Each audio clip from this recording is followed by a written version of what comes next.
আজকের রেসিপি দেখুন। আজকের রেসিপি হচ্ছে গরুর লিভার দিয়ে কাবাব তৈরি করবে।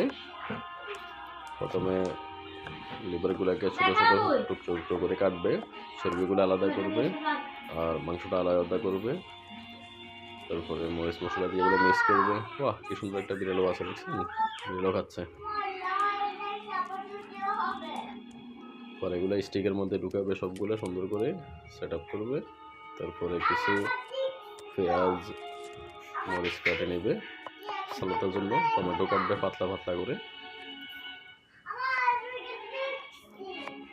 তবে টমেটোর ভিতরের অংশটা ফেলে দিলে ভালো হবে, যাই হোক ফেলে দিচ্ছে ও।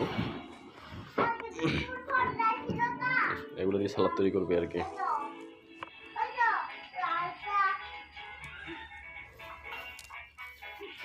বাহ, রেডি, কাবাব রেডি হয়ে গেল।